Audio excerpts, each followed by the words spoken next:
batu karang yang teguh, kota benteng dan perisaiku,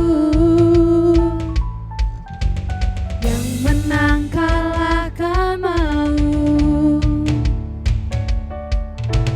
penyelamat yang bangkit dan hidup. Haleluya, haleluya,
Saudara-saudara yang dikasihi oleh Tuhan, kita bersama dengan ucapan syukur akan menaikkan doa bersama Universitas Kristen Maranatha. Oleh karena itu mari kita merendahkan diri kita di hadapan Tuhan. Bapa yang Maha Baik, kami datang dengan mengucap syukur bahwa Engkau di dalam inkarnasi dan penebusan Kristus menghadirkan satu peristiwa yang maha penting, kebangkitan Kristus. Berarti di dalam Kristus ada jaminan keselamatan, ada pengharapan yang pasti. Oleh karena itu kami ingin bersama merenungkan satu bagian dalam doa bersama ini. Kami merenungkan satu tema saksi kebangkitan Kristus. Bapa yang Maha Baik, berikan kepada kami kerinduan untuk mendengarkan firman Tuhan. Kami berdoa di dalam nama Tuhan Yesus Kristus yang bangkit. Amin. Saudara-saudara yang dikasihi oleh Tuhan, kita akan membaca tema kebangkitan, saksi kebangkitan Kristus dari 1 Korintus pasal 15. Izinkan saya membaca ayat yang ke-5 sampai dengan ayat yang ke-8. 1 Korintus pasal 15 ayat 5 sampai dengan ayat 8. Demikian firman Tuhan.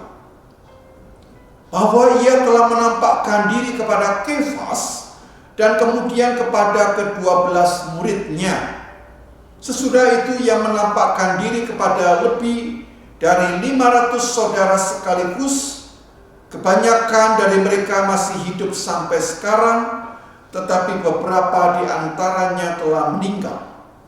Selanjutnya ia menampakkan diri kepada Yakobus, kemudian kepada semua rasul, dan yang paling akhir dari semuanya, ia menampakkan diri juga kepadaku, sama seperti kepada anak yang lahir sebelum waktunya. Demikian firman Tuhan.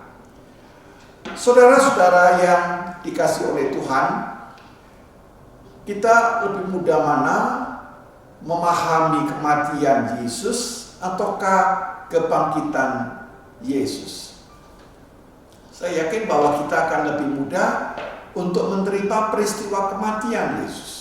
Karena peristiwa kematian merupakan sesuatu yang sangat nyata dalam hidup kita sehari-hari. Kita menjumpai orang-orang yang kita kasih dipanggil oleh Tuhan. Kita menjumpai ada banyak kejahatan dan orang menjadi korban kekerasan. Kita juga melihat berita-berita di media massa dan sosial bagaimana akibat Rusia melakukan invasi ke Ukraina menimbulkan kematian yang begitu luar biasa. Perasaan kita sangat tersayat, Bapak Ibu, saudara-saudara, ketika kita melihat satu peristiwa kematian. Nah, karena itu kematian merupakan sesuatu yang lebih mudah kita pahami. Tetapi ketika kita diajak untuk memikirkan kebangkitan dari orang mati, itu sesuatu yang tidak mudah. Nah, demikian pula di dalam kebangkitan Kristus. Saudara-saudara yang dikasihi oleh Tuhan, menurut pendapat saudara, Yesus ini bangkit yang dalam arti yang bagaimana? Apakah dia bangkit hanya bangkit rohnya saja? Jadi para murid itu melihat rohnya, ya penampakan lah, ya penampakan roh. Ataukah memang Yesus ini bangkit juga dengan tubuhnya? Nah, saudara-saudara, dua jawaban ini sebenarnya tidak serta-merta menjadi hal yang mudah kita pahami. Kalau penampakan roh itu berarti seperti hantu, ya. Tapi kalau penampakan tubuh juga kita diingatkan bahwa Yesus yang bangkit ini juga bisa menembus ruangan. Dia bisa hadir di mana-mana. Jadi memang Yesus itu bangkit dengan tubuhnya, tetapi tubuhnya ini bukan tubuh yang semula ia tampilkan ketika dia benar-benar menjadi manusia. Karena tubuhnya ini adalah tubuh ilahi, tubuh rohani. Kalau saudara ingin lebih mudah memahami tentang tubuh kebangkitan Yesus, lihatlah peristiwa transfigurasi. Nah, itulah tubuh Yesus yang sesungguhnya. Dia memang memiliki tubuh yang sungguh-sungguh jasmani, tetapi di dalam tubuh jasmani adalah tubuh yang ilahi. Nah, saudara-saudara, sebenarnya dari sana ya makin lebih mudah kita pahami. Tapi banyak orang yang berpikir bahwa peristiwa kebangkitan Yesus itu sebenarnya hanya merupakan ilusi, harapan dari para murid yang terlalu berlebihan terhadap sosok Yesus yang begitu luar biasa. Lalu mereka melihat satu peristiwa yang tragis, Yesus ini disalibkan. Jadi ada harapan yang besar, lalu ada peristiwa tragis. Nah, dalam ilmu jiwa, harapan yang besar tetapi menghadapi realita yang menyedihkan itu, yang memukul itu, akan menyebabkan para murid mengalami apa yang disebut dengan satu cognitive dissonance. Cognitive dissonance, kognitif pemahaman, pengertian, disonan, artinya ketidaksesuaian. Jadi ketidaksesuaian pemahaman, karena harapan terbesar faktanya itu jauh dari harapan itu. Karena itu ada tuduhan bahwa kebangkitan Yesus itu hanyalah kognitif disonan, ketidaksesuaian pemahaman. Nah, saudara-saudara, dalam teori ini sebenarnya kita bisa melihat dalam hidup sehari-hari. Kita bisa melihat ada orang-orang yang dihormati, dipuja oleh masyarakat. Tetapi saudara-saudara, ada sisi gelap dari orang ini. Orang ini ternyata melakukan hal yang jahat. Dia ternyata kriminal, ternyata dia pemerkosa. Maka biasanya ada sebuah konflik di dalam benak penganutnya.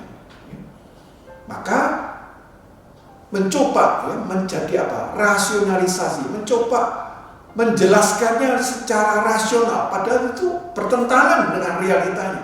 Realitanya dia pemerkosa, dia kriminal, tapi dia ini seorang yang berkarisma tinggi. Nah, ini yang bisa menimbulkan apa yang disebut dengan cognitive dissonance. Nah, karena itu saudara-saudara, menarik sekali kalau kita lihat tipe-tipe seperti ini. Biasanya orang yang kriminal, pemerkosa ini akan terus dibela oleh penganutnya. Kita bisa melihat dalam masyarakat seorang pemimpin yang dihormati, tapi ternyata dia ini melakukan hal yang sangat kriminal begitu. Pengikutnya akan membela, dia akan mencari pembelaan-pembelaan. Nah, sekarang pertanyaannya, apakah Yesus yang bangkit itu seperti itu? Jadi Yesus yang bangkit antara harapan yang terlalu tinggi, kekaguman yang luar biasa, lalu faktanya Yesus menghadapi sebuah peristiwa yang menyedihkan, yang memukul, maka terbentuklah sebuah konflik dalam pengertian para muridnya, lalu disitulah mereka menciptakan sebuah teori namanya cognitive dissonance. Coba kita perhatikan saudara-saudara, satu poin penting.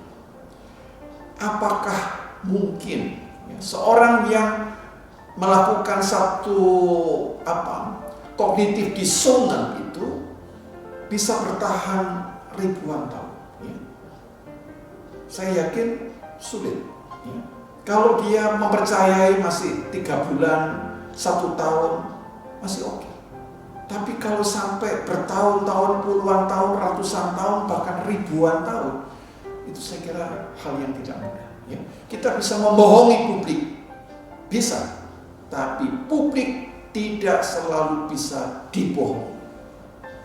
Itu poin pertama. Yang kedua, saudara melihat bahwa para murid gereja perdana itu bersedia mati, ya, bersedia menjadi martir demi nama Yesus. Ya, kalau Yesus ini hanya karena dilihatnya sebagai satu sosok yang tragis, dia tidak akan mau membela mati-matian sampai mempertaruhkan nyawa. Dan gereja perdana adalah gereja yang menunjukkan kesediaan berkorban menjadi martir bagi Yesus. Tetapi yang ketiga ini yang paling sulit, saudara. Kalau tadi kita membaca dari 1 Korintus pasal 15 ayat 5 sampai dengan ayat 8, Yesus ini dialami yang bangkit ini kepada siapa? Coba sudah perhatikan, ada 6 ya, layer ya. Ada 6 lapisan. Yang pertama kepada Kefas, kepada Petrus. Lalu yang kedua kepada siapa? 12 murid. Ya. Yang ketiga kepada siapa? 500 orang sekaligus. Ya. Lalu yang keempat kepada siapa? Kepada para murid-muridnya Yesus. Ya. Yang kelima kepada Yakobus. Yang keenam kepada Rasul Paulus. Nah, saudara-saudara, 6 lapisan, 6 layer saksi-saksi kebangkitan Kristus ini sesuatu yang tidak dapat diganggu-gugat, Bapak Ibu. Ya. Bayangkan pada Kefas 12 murid, kemudian kepada 500 orang, ya, kemudian kepada Yakobus, lalu kepada semua murid-muridnya, dan terakhir kepada Rasul Paulus. Saudara-saudara, mereka 1-2 orang bisa dibohongi. Tapi untuk membohongi semua unsur 6 lapisan ini saya kira impossible, tidak mungkin. Jadi yang benar, Yesus itu sungguh-sungguh bangkit. Nah, saudara-saudara, apakah kita juga dalam hidup sehari-hari juga mengalami itu, ya, kuasa kebangkitan Kristus? Kita tidak melihat penampakan Yesus yang bangkit, tidak. Tapi kita bisa merasakan apa? Kuasanya. Ya, kuasanya itu yang dapat kita rasakan, kita alami, kita buktikan. Nah, kuasa kebangkitan inilah yang harus kita beritakan. Ya. Kadang-kadang kita di dalam hidup bersama, saudara, ya. Ya, saya sangat setuju dan memang harus ya hidup bertoleransi. Tapi jangan sampai di dalam bertoleransi kita tidak bisa memberitakan iman kita. Toleransi tidak dimaksudkan supaya kita kemudian mengatakan semua agama itu sama. Tidak. Ya, seperti kalau kita punya anak, kita jangan mengatakan anak saya semuanya sama, padahal anak kita 5 ini macam-macam, ya. Wataknya, karakternya, kebiasaannya, pola pikirnya, ya, kematangannya itu berbeda-beda. Ya, jadi kita tidak boleh sampai jatuh di dalam toleransi yang palsu.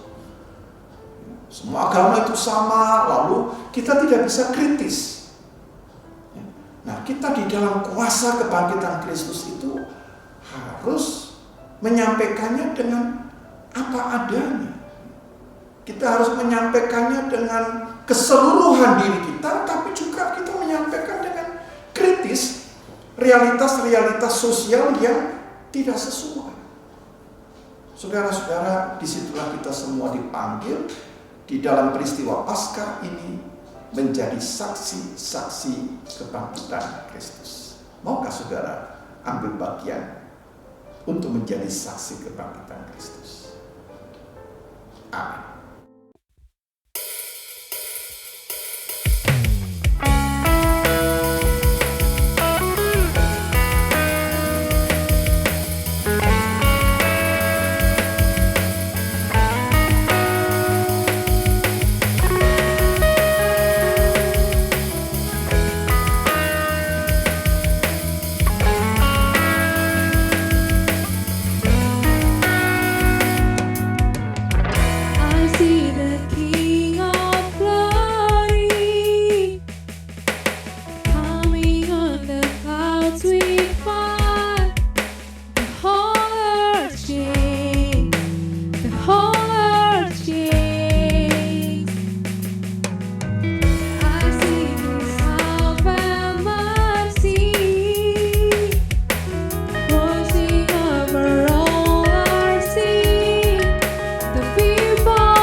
Saudara-saudara, kita akan masuk di dalam doa syafaat. Mari kita doakan. Di dalam terang kebangkitan Kristus kita bersama berdoa. Mari kita berdoa. Bapa yang Maha Baik, kami datang ke hadirat Tuhan dengan mengimani Kristus yang bangkit dari kematian. Dia yang telah menang sehingga menaklukkan kuasa maut.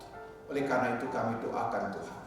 Di dalam kuasanya, di dalam kebangkitan Kristus, kami mendoakan untuk saudara-saudara kami di Ukraina, supaya mereka ketika menghadapi realitas kematian di depan mata oleh karena invasi Rusia sebagai negara yang tidak mencerminkan nilai-nilai iman Kristen, Tuhan, kiranya Engkau memberikan pengharapan, kekuatan, dan penghiburan kepada saudara-saudara kami di Ukraina, para rakyat sederhana yang tidak terlibat di dalam politik mereka menjadi korban. Tuhan, Engkau juga menghadirkan kuasa kebangkitan Kristus yang mengalahkan kuasa maut. Engkau tundukkan jiwa yang brutal dari Rusia, karena di dalam dunia yang beradab tidaklah dapat dibenarkan kami melakukan invasi kepada negara lain yang berdaulat, apapun alasannya. Kami juga berdoa Tuhan untuk realitas sosial di dalam masyarakat kami yang pada satu pihak begitu berbusa-busa berbicara mengenai keagamaan, tetapi di sisi yang lain mereka hidup dalam kecemaran, dalam kenajisan, dalam korupsi, dalam kekerasan, dalam manipulasi. Tuhan, biarkanlah kami disadarkan bahwa iman kepada Engkau seharusnya menghadirkan integritas, tidak mencerminkan batin yang terpecah. Di luar kami tampak seperti orang yang saleh, tapi di dalamnya kami menjadi para kriminal. Tuhan, kami juga mohon supaya kuasa kebangkitan Kristus makin menyebar, dibuka oleh setiap Tuhan hati manusia, karena bangsa kami juga membutuhkan Kristus yang bangkit. Bangsa kami membutuhkan kehadiran Kristus sebagai juru selamat dan penebus.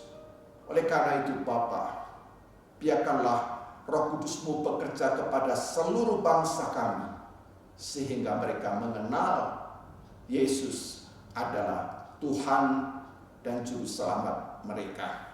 Kami juga doakan untuk kehidupan Universitas Kristen Maranatha, supaya kami semakin teguh, semakin solid untuk menghadirkan, mengimplementasikan nilai-nilai iman Kristen di dalam seluruh aspek kehidupan sivitas akademika. Tuhan berkati supaya UK Maranatha dipakai oleh Tuhan sebagai institusi perguruan tinggi yang mempermuliakan Kristus, yang menyatakan cinta kasih Allah yang mendamaikan. Kami serahkan Bapa setiap pergumulan kami masing-masing, biarkanlah kami menghidupi kuasa kebangkitan Kristus. Demikian doa kami yang kami naikkan di dalam nama Tuhan Yesus Kristus yang bangkit, yang telah mengalahkan kuasa maut. Dia sungguh Tuhan dan Juru Selamat. Terpujilah nama-Mu ya Allah, Bapa, Anak, dan Roh Kudus. Amin.